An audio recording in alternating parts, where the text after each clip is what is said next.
In this video, you're going to learn about independence of events and how to calculate independence mathematically. Two events are independent if the result of one event does not impact the result of the other. One example is rolling dice. The result you get after rolling one die does not affect what you'll get by rolling the other. You can see this intuitively, but let's learn how to prove they're independent. Two events are independent if the probability of one event multiplied by the probability of the other event is equal to the probability of the intersection. Let's do an example with getting even rolls on the dice. This circle represents the event that you roll an even number on the first die, and this circle represents the event that you roll an even number on the second die. This intersection means you rolled even numbers on both dice. How many rolls are in each of these sections? Let's write out all the rolls you could do. So you see there are 36 total outcomes. 9 in which both dice are even, 9 where the first die is even but not the second, 9 where the second die is even but not the first, and 9 where both rolls are odd, outside of the union of these events. Let's call this first event A and the second event B for simplicity. They're independent if the probability of A times the probability of B equals the probability of A intersection B. Notice that if we rearrange this equation and divide by the probability of A on both sides, we get that the probability of B is equal to the probability of the intersection divided by the probability of A, where this quotient is the conditional probability of B given A. And likewise, if we divide by probability of B instead on both sides, we get that the probability of A is equal to the probability of the intersection divided by the probability of B, which is, again, the conditional probability of A given B.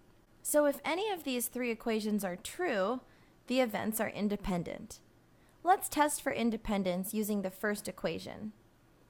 The probability of A is 18, 9 plus 9, divided by 36, since there are 36 total possible outcomes.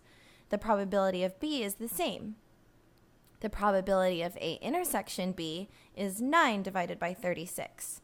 So is the probability of A times the probability of B equal to this probability of the intersection? Well, 18 divided by 36 simplifies to 1/2, and 1/2 times 1/2 is indeed 1/4. Since this is a true statement, these events are independent. With two independent events, to find the probability of both events occurring, you would simply multiply the probability of each event occurring. For example, what's the probability of rolling two evens? You can see by the Venn diagram that it's the probability of this intersection, which is 9 out of 36, which is 1/4 or 25%. But you can also simply multiply the probability of the first die being even, which is 1/2, and the second die being even, also 1/2. These two probabilities multiplied together is 1/4. So that's the probability that both dice are even. Let's do one more exercise. What's the probability of the first die being greater than 1 and the second die being equal to 1? Try pausing the video and figuring it out. Well, the probability of the first die being greater than 1 is the probability of rolling a 2, 3, 4, 5, or 6. This is 5 possibilities out of a total of 6 possible outcomes. The probability of rolling a 1 is 1 out of 6. 5/6 times 1/6 is 5/36, which is about 14%. So this is the probability that if you roll both dice, the first die is greater than 1 and the second die is equal to 1. To summarize, two events are independent if the probability of one event times the probability of the other is equal to the probability of the intersection. And when two events are independent, the probability of a particular set of outcomes is the probability of the first outcome times the probability of the second outcome. Great work!